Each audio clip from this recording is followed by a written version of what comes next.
కథా కథానందలహరి ఇది కమ్మని కథల లాహిరి కమ్మని కథల లాహిరి ఇది కమ్మని కథల లాహిరి. కథానందలహరి సభ్యులకు శ్రేయోభిలాషులకు నమస్కారం. నేటి కథ కాల్ డ్రైవర్. రచన చిర్రావూరి మదన్మోహన్. సమర్పణ కోపల్లి రాంప్రసాద్.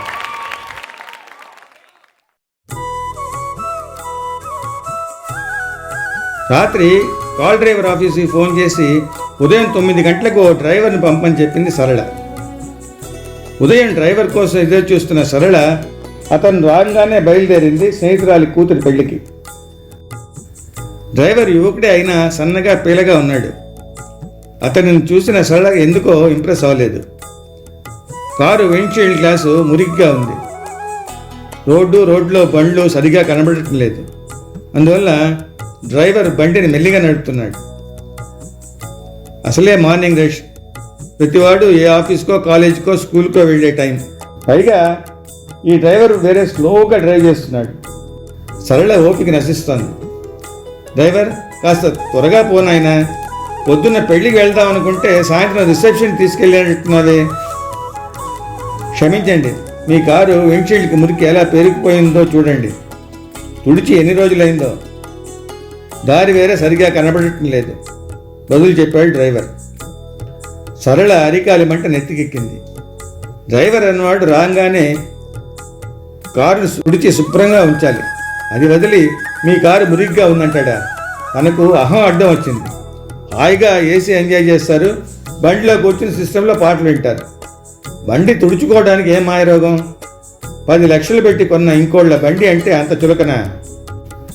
ఆలోచిస్తున్నదే కానీ ధైర్యంగా అతడిని ఏమీ అనలేకపోతుంది. పెళ్లికి ముందే తన అన్నలు, తండ్రి, పెళ్ళైన తర్వాత తన భర్త డ్రైవింగ్ నేర్చుకోమని పొత్తుకున్నారు. తను వింటేగా సైకిలు స్కూటర్తోనే ఆగిపోయింది జీవితం. మీ పేరేంటి బాబు? వెటగారంగా అడిగింది సరళ. అతను నవ్వుతూ మీరు పిలిచిన పేరే బాబు అన్నాడు.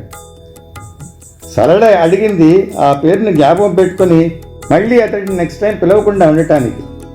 కానీ 2 రోజుల తర్వాత మళ్ళీ డ్రైవర్ కోసం ఫోన్ చేసి డ్రైవర్ బాబుని తప్ప ఇంకెవరినైనా పంపించండి అని అడిగింది.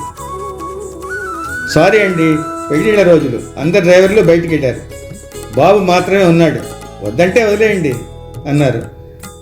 విధి లేక సరే పర్వాలేదు పంపండి అని చెప్పి పెట్టేసింది. బాబు వచ్చాడు. సరళ మెట్లు దిగి గేట్ దగ్గరికి వచ్చేసరికి బండి క్లీన్గా తుడిచి ఉంది. బండిలో ఓ అగరవత్తి వెలిగించి బండి బయట ఆమెకు డోర్ తెరవడానికి రెడీగా నుంచున్నాడు బాబు. సరళ అతనిలోనూ తన కారులోనూ మార్పును గమనించింది. ఇంకో విషయం కొట్టొచ్చినట్టు కనబడింది ఏమిటంటే బాబు ఇవాళ బాగా డ్రైవ్ చేస్తున్నాడు. ఇంటికి తిరిగి వచ్చేటప్పుడు అటుగా వచ్చిన ఓ 10 ఏళ్ల పిల్లను ఓ ఆటో వాడు వచ్చి కొట్టి ఆపకుండా వెళ్ళిపోయాడు. ఆ పిల్ల వచ్చి తమ కారు దగ్గర పడి ఏడుస్తున్నది. బండి దిగి చూస్తే నెత్తురు వరదగా కారుతున్నది. గబగబా ఆ పిల్లను బండిలో ఎక్కించుకుని పక్కనున్న హాస్పిటల్లో ఆమె తన చెల్లి అని అబద్ధం చెప్పి జాయిన్ చేశాడు. సరళ కళ్ళప్పగించి చూస్తూనే తప్ప ఇంకేం చేయలేకపోయింది. డాక్టర్ వచ్చి ఆ పిల్లకు వెంటనే రక్తం ఇవ్వాలి, ఓ నెగిటివ్, అది రేర్ గ్రూప్ అన్నాడు. సరళది అదే బ్లడ్ గ్రూప్ అయినా ఇవ్వటానికి జంకి నిశ్శబ్దంగా ఉండిపోయింది. అంతలో బాబు తన బ్లడ్ గ్రూప్ కూడా అదే అని చెప్పి డాక్టర్కు తన రక్తం ఇవ్వడానికి సిద్ధపడ్డాడు. అంతా సర్దుకున్న తర్వాత సరళను సేఫ్గా ఇంటికి చేర్చాడు బాబు. సరళ తను రక్తం ఇవ్వలేనందుకు కాస్త గిల్టీగా ఫీల్ అయింది. కారు దిగి బాబుకు డబ్బులు ఇస్తున్న సరళకు కారు డ్రైవర్ సీట్లో ఓ ఎల్లో డస్టర్ క్లాత్ కొత్తది కనబడింది. తలెత్తి చూస్తే గుడ్డలు ఆరేసే చోట తమ కారు తుడిచే గుడ్డ ఆరేసి ఉండటం చూసింది. తనే తన పని మనిషిని గుడ్డ బాగా మురిగ్గా ఉందని వాష్ చేయమని పోయిన వారం చెప్పింది. కారులో గుడ్డ లేనందువల్లనే ఆ రోజు అతను బండి తొడవలేకపోయాడు. ఇవాళ ముందు జాగ్రత్తగా అతడే ఓ మంచి డస్టర్ క్లాత్ తెచ్చి బండిని తుడిచాడు. అగరవతిని కూడా అతనే తెచ్చుకున్నాడు. అనవసరమైన అర్థం లేని తన తొందరపాటుతో అంతటి మంచి వ్యక్తిని అపార్థం చేసుకునేందుకు సిగ్గుపడింది సరళ. కాల్ డ్రైవర్ రచన చిర్రావూర్ మదన్ మోహన్, సమర్పణ తోపల్లి రాంప్రసాద్.